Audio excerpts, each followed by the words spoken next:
Petite pâtisserie qui nous enflamme.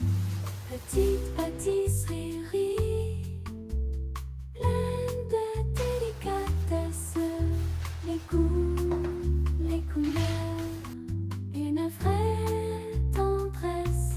Maman et moi, on rit et on s'amuse. Une journée douce qu'on ne refuse.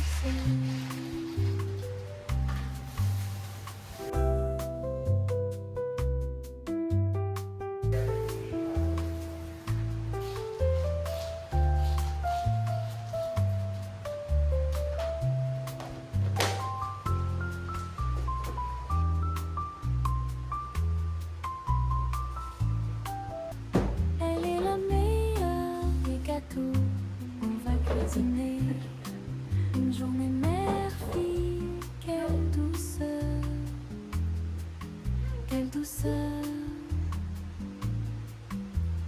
Dans la cuisine, on est ensemble. Les ingrédients, on les mélange. Farine ou œuf, sucre, on assemble. Petite pâtisserie qui nous enflamme. Petite pâtisserie qui nous enflamme. Petite pâtisserie, pleine de délicatesse. Les goûts, les couleurs, une vraie tendresse. Maman et moi, on rit et on s'amuse. Une journée douce qu'on ne refuse.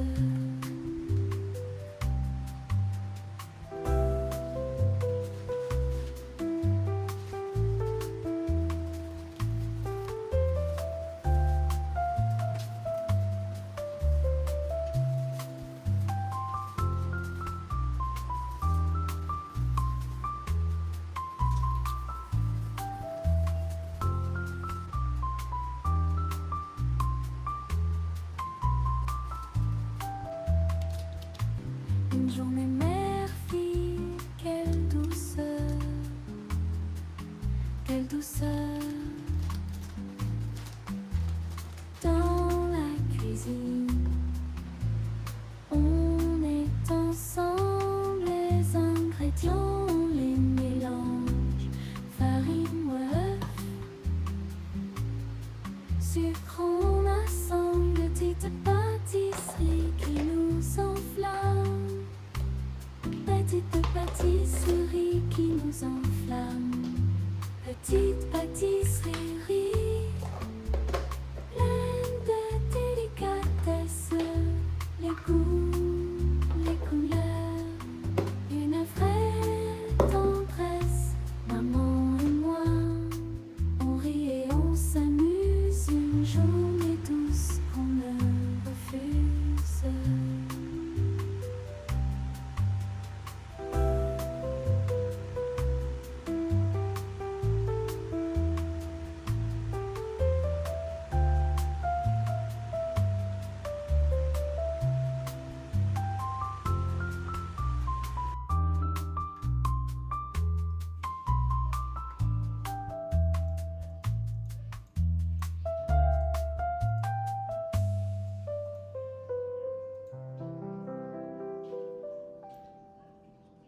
Hello Bookies! Hello everyone! This is Alondra Jane and welcome back to my YouTube channel!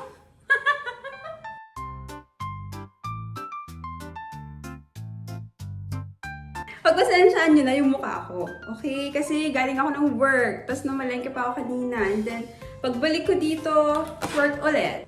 So ayun, very busy ang ating life for today's video. But, still thankful to God kasi meron tayong busy life. Kasi pag hindi busy ang ating life, ibig sabihin, tambay tayo. Pag tambay, wala tayong pera, okay? Kaya, mas busy, mas maraming pera. We want that. Actually, tapos na ako mag-work. And then, ang gagawin ko na ngayon ay magluto ng dinner. Because, it's currently 9:16 p.m. and medyo gutom na ako. Kaya, magluluto tayo ng dinner. change setup lang kasi magluluto nga ako. So, hinirap ko lang dito yung camera sa kitchen. And ang gagawin ko ngayon ay magluluto ako ng dinner. Ang aking nilutuin ay lechon paksiw. Kasi galing kami kahapon sa birthday ng pamangkiniken sa pinsan. And then nag-uwi siya ng lechon pa. Kaya, ang gagawin ko dyan is maglalechon paksiw ako. And right now, nagre-research lang ako sa Google kung paano magluto ng lechon paksiw. Dahil hindi ako masyado sure kung paano. Ang alam ko lang is meron siyang Mang Tomas. Tapos, ay parang siyang adobo style na na lechon. So, para makasigurado tayo makakain natin ang aking lulutuin, re-research ko muna. So, the lechon paksiw ingredients: leftover lechon, check. Soy sauce, check. Vinegar, check. Brown sugar, check. Spices, check. And then lechon sauce or Mang Tomas all-around sarsa! Kalam talaga. Hindi to sponsored, okay? Mang Tomas. Pili ko sponsoran niya na ako kasi ginagamit ko to pang itlog. Pwede na yan. And then broth, which is pwede ko naman gamitin siguro yung pork cubes. Kasi broth din naman to, di ba? Ay guys, nalimutan ko pala ipakita na meron akong mga cute na mga kaldero at kawali dito. So, papakita ko na lang siya sa next videos ko, if ever. Kasi, hello! Hindi to living alone kung wala akong gamit alone. Ano daw? Hi again! So, change setup ulit since ito nga yung maganda ko ang kitchen. Papakita ko sa inyo. Medyo magulo pa yung dito dahil hindi ko pa naayos. Pero, okay naman siya. Functional para sa akin. But anyway, back to the ball game. Back to the cooking game.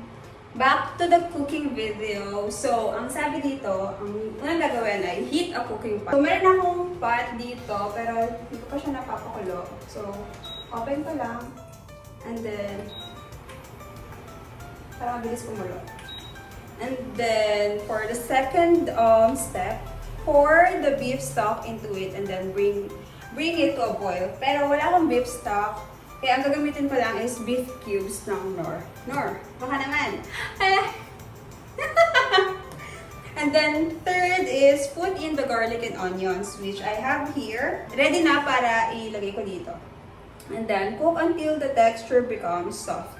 Add the whole peppercorns, dried bay leaves, and soy sauce. Wala akong peppercorns and then bay leaves, kaya soy sauce na lang ilalagay ko mamaya.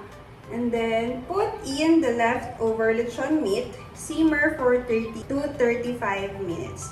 And then, add the vinegar. Bring to a boil. Simmer for another 10 minutes. And then, sugar and the Mang Tomas. Add sugar and the Mang Tomas. Add some salt to taste. Okay, kaya ko to. Kaya ko na to. Kaya ko na to, guys. Ang tagal kumulo. Sa next video, itatry ko na ipakita sa inyo kung ano yung mga kitchen utensils ko. Kasi, hello, proud na proud ako sa mga to, guys. Please. And then, hello, my rice cooker. So cute! The things that I'm loving. So cute, diba? Mga ganyan bagay, mga gusto natin as an adulting person. And then, my saddle. And then, spatula. Hello! Pulo na guys. Pulo na. Okay. Boiled na siya. Boiling water. And then, add ko na tong umami.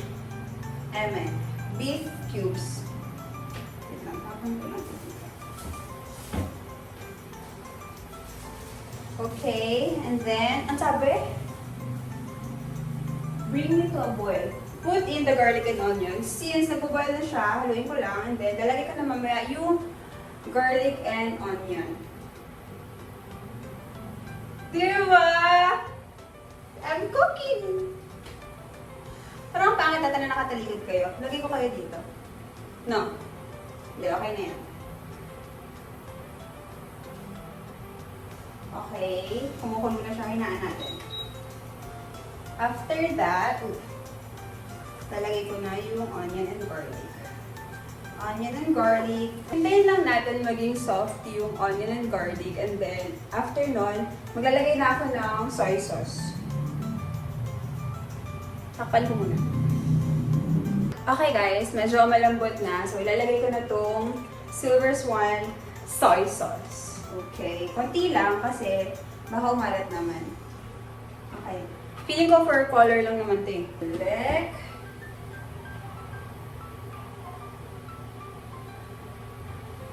And after that, medyo kumukulo naman na, ilalagay ko na itong lechon! Alam niyo ba guys, simula nung nag-decide ako maging independent, kasi syempre sa work ko din, na-appreciate ko na talaga yung mga pabaon galing sa mga birthday parties, sa mga shoutout, galing sa mga birthday parties. Kasi, hello, ito, wala sana akong ulam na lechon ngayon kung hindi nag-shoutout si Ken. Diba? Kaya kung ako sa inyo, mag-shoutout na rin kayo. Okay, the lechon is in and sabi, simmer down ng 30 to 35 minutes. Okay, iwanan ko na lang ito siya dyan hanggang sa kumulo. And then, i-prepare ko lang yung next step.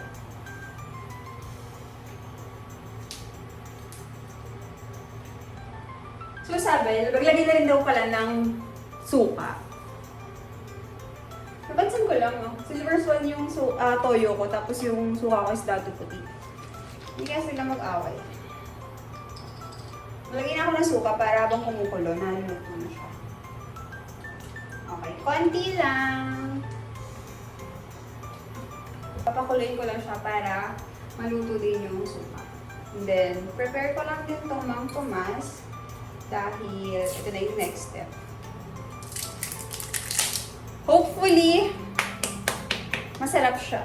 Hopefully, makain natin siya. Okay. Lalagyan na rin pala ako ng paminta. Powder lang kasi yung meron ako dito. Wala ako yung mga buo. Kaya, ano na yung lalagay ko? Napadami. May mali ako nagawa. Dahil nga kumukulo siya nung nilagay ko, nagbuo-buo tuloy. Alam niyo ba guys, isa rin sa mga na-appreciate ko sa grocery store, yung mga ganito. Kasi sobrang mura niya. Actually parang 17 or 12 pesos lang ata itong isa na to. Ang dami na, so ilang beses ko pa ito magagamit. At saka, kahit hindi ko siya ilagay sa lagayan, okay na to, iipitan ko lang siya na parang paper clip. Paper clip kasi yung gamit ko kasi wala akong, yung, basta yung ganun. Ito, tignan niyo. Paper clip yung gamit ko pag ipit sa mga natitira kong mga what do you call this? Condiments. Okay, wala na pala tayong asukal. Di ako nakabili at wala rin akong pambili na ngayon. Lalagay ko na to.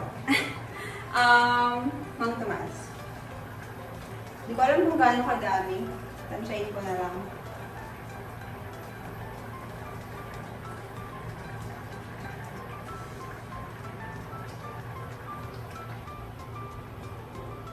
Tapos, lagay na ako ng magic syrup. I know na hindi naman talaga recommended na gumamit ng magic syrup. Pero, hindi naman ako gumagamit ng magic syrup na sobrang dami para bubula na yung bibig ng mga tao. Ano lang, katamdaman lang, pambalasa lang. Since pili ko may lasa naman na yung lechon at saka nilagyan na natin ng mga kamas, and then may beef cubes na din, pili ko sobrang lasa naman na nun. Tapos pala din ako naglagay na ito. Hayaan nyo na. Nalagay ko na eh. And after that, hintayin lang natin siyang maluto on its own. Pili ko ito naman eh.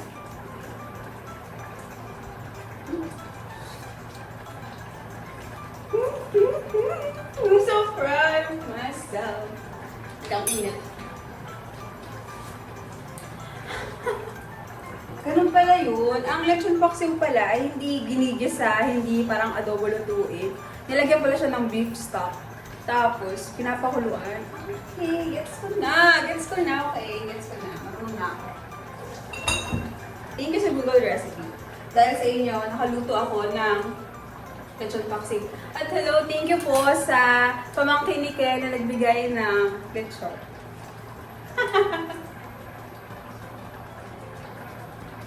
Guys, tingnan nyo. Sobrang sarap.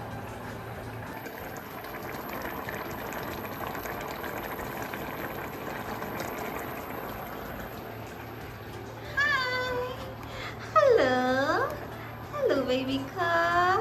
Ay! Ay! Kapogi! Hi! So, ayun guys, luto na ang aking lechon paksiw and nakapamalengke na ako. Ang gagawin ko na lang is kakain and then maliligo and then mahihimlay. Mahihimlay. So, that's it for today guys. Thank you for watching. Wait, Mishka boy. So, that's it for today guys. See you next time. Thank you for watching. I wanna be my dream girl, doing everything I've never seen. Living alone daw, pero pagugasan, damay na ako. Being everything I wanna be, girl. If I